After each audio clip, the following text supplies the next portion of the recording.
Hey, what's going on, everybody? It's time for the second and final part of my Black Friday 2014 haul. In the first part, we went over all the video games that I acquired over the Black Friday / Cyber Monday weekend. And now it's time to tackle another one of my collecting hobbies, Blu-ray.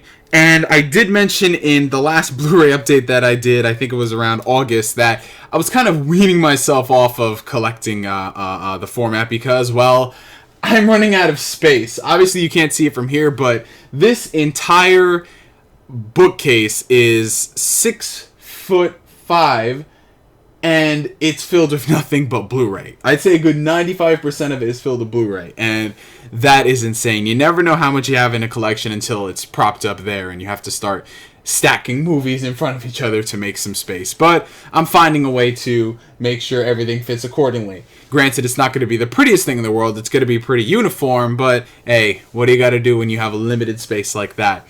Regardless of that, I saw a lot of great sales over the Black Friday weekend, so I said, hey, what the hell? And this is also going to include some of the Blu-rays that I purchased before Black Friday, be it a couple weeks to a month or so. So first up, let's start out with, I guess we might as well start out with addressing what that is in the background. That is my text message ringtone, and yes, that was the Digivice theme from Digimon.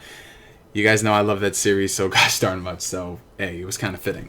Let's start out with, I guess in no particular order, I'm going to separate these by, I guess you can say variations. I have slipcases, complete series, super special editions, and Steelbook. So let's start out with the first acquisition, and this is a movie that I personally loved when I saw it in the theaters earlier this year.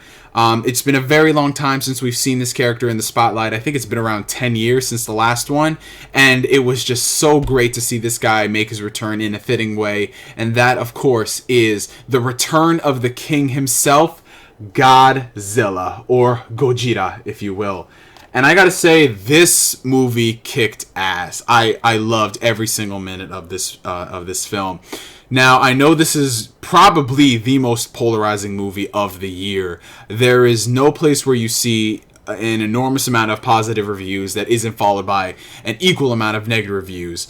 And to be honest, I understand what some of the complaints were, how in some cases the movie feels like it's moving too slow, they spend too much time on certain things when there should be on others, but some of the things are just downright ridiculous, especially for people who are hardcore Godzilla fans complaining that Godzilla was barely in the movie. Well, if you watch the original Godzilla movie, he was barely in the movie as well. I mean, it was more about the human side of things and setting up for the grand reveal of Godzilla than it was just seeing this dude come on screen. Because if Godzilla was in the movie for literally just 2 hours, the entire appeal of the character, in my opinion, would have just worn off, especially for his return, a decade in the making. You get what I'm saying? Like, it wouldn't have been fun. So the parts where you do see Godzilla, it's a tease. It's such a tease, but it's so worth it in the end. I do not regret watching this movie. I just wish I saw it in the theaters more, but now that I have it on Blu-ray, I'm probably going to watch this so many times. I'm probably going to end up doing a collab review. This has been something me and Pafagio Freed have been talking about. We're going to get on to doing this in addition to that long-awaited movie starring a character whose name starts with an S and ends with an N. I'm not going to say what it is, but it's coming before the end of the year. So, first up is Godzilla. I picked that up from Best Buy for $7.99. Next up is another Best Buy acquisition, and this is a movie that I'm sure when you guys see what it is, you're going to be surprised that I don't have it. So, this, I guess you could say, completes my collection of all the movies in Phase 1 that I've wanted. Marvel's The Avengers. And why I waited to pick this one up, well, it was on Netflix for the longest time. This movie hit Netflix so fast, and I felt no reason to go out there and buy the movie. But I was in Best Buy, and when I picked up the God of War collection, I saw this there for $10, and I'm a sucker for this really awesome looking slipcase. It's fantastic. So, Avengers, you guys know I really did enjoy the movie, as I'm sure everybody did.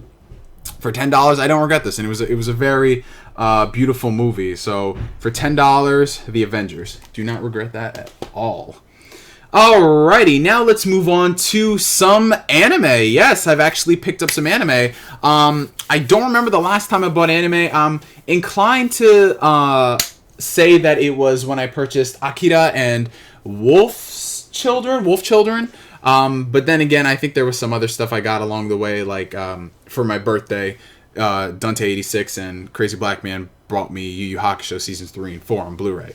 But regardless of that, let's get on to the first two, which are movies that I'm so excited to add these to the collection because they're movies that I've been wanting to see for so long, and I'm just going to get right into it. We've got One Piece Strong World and One Piece Film Z. You guys don't know like how hyped I am to check these movies out. These were movies that everybody and their dog have been talking about for years.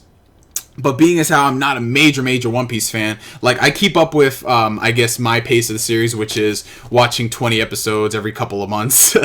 I'm currently in, I guess, the 400s and such, but I wanted to get these movies, and Funimation was having a Cyber Monday sale.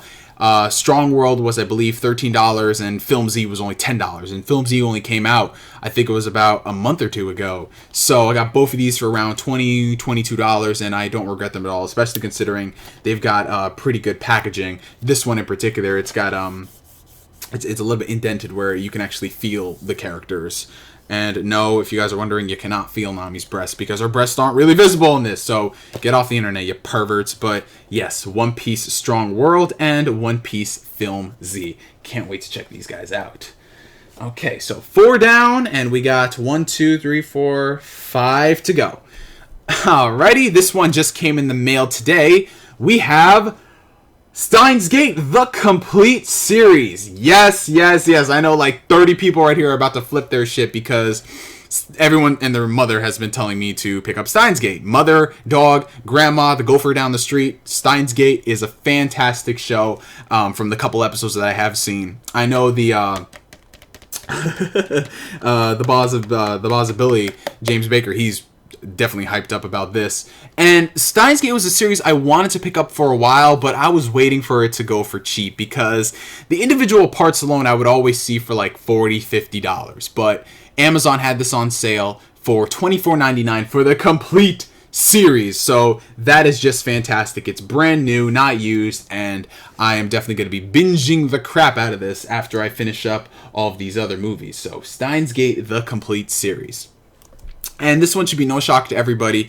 This is what I purchased when I bought Middle-earth: Shadow of Mordor for the PS4. This is the Lord of the Rings Motion Picture Trilogy Extended Edition.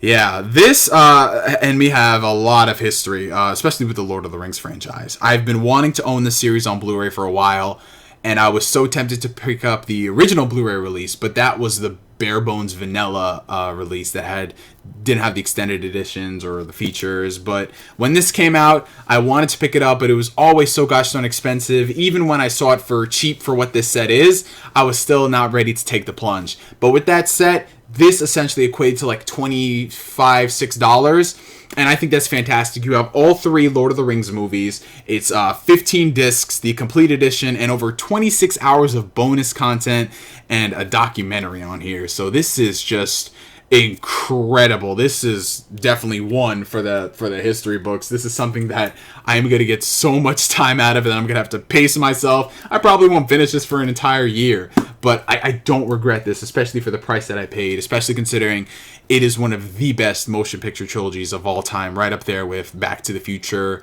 Star Wars. You know, there's so many good trilogies out there, and this one is really, it really deserves its place. I have not seen any of the Hobbit movies, so I can't really comment on the relation between the two as if one is better. But just judging from what I've seen, I don't know. I feel like I'm gonna still gravitate more towards Lord of the Rings than the Hobbit. All right, so the final 3 are Steelbooks, and you guys know I've been building my Steelbook collection up pretty nice. It's kind of small, but it's definitely getting there.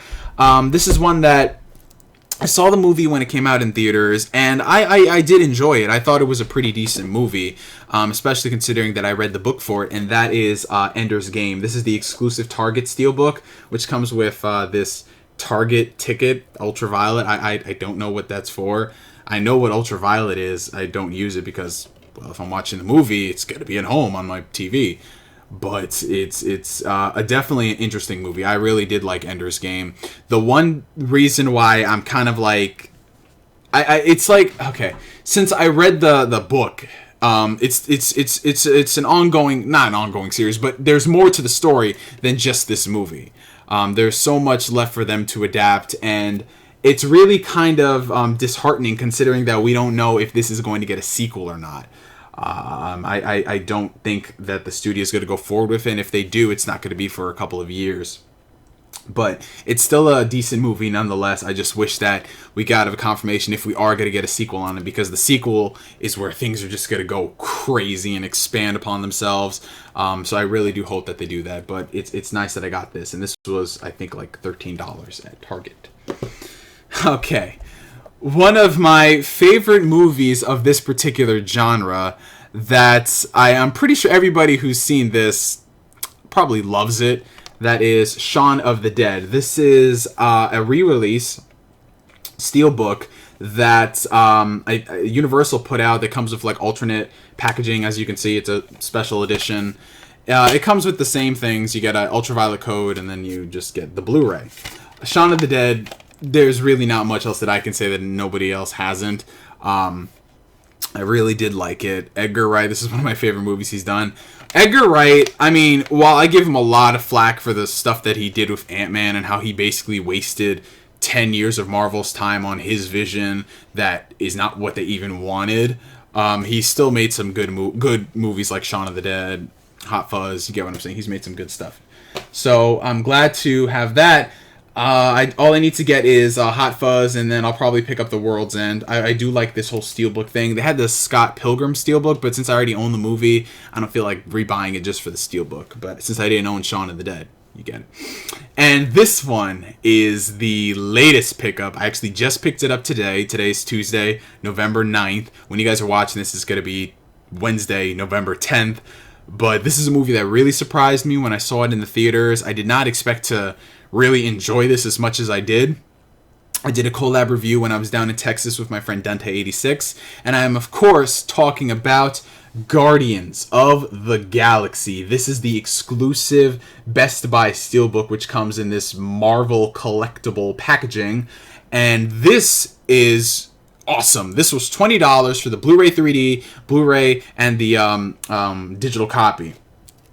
This is fantastic. I got so much bang for my buck with this set, and it's styled after, as you can see on the cassette tape, Awesome Mix Volume 1, which I've had on replay on my iPhone for the longest time. It's just such a good mixtape.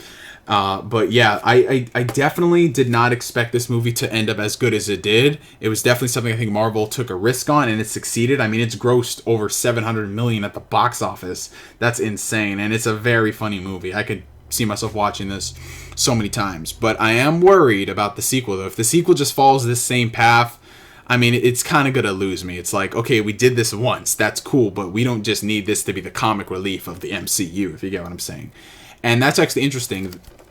This has a review from IGN. Oh, look at that autofocus. Epic, breathtaking. That's interesting, IGN. I mean, there probably could have been better people you could have quoted, but regardless of that, Guardians of the Galaxy Best Buy Steelbook. And yeah, ladies and gentlemen, those were all the Blu-rays that I picked up over the past couple of weeks. And I do not regret picking any of these up because I got such fantastic deals on them, especially that Lord of the Rings set. So comment down below what Blu-rays you guys have picked up, what movies you've been watching recently in theaters. I am NGS signing out, and like always, I will catch you guys later. Peace.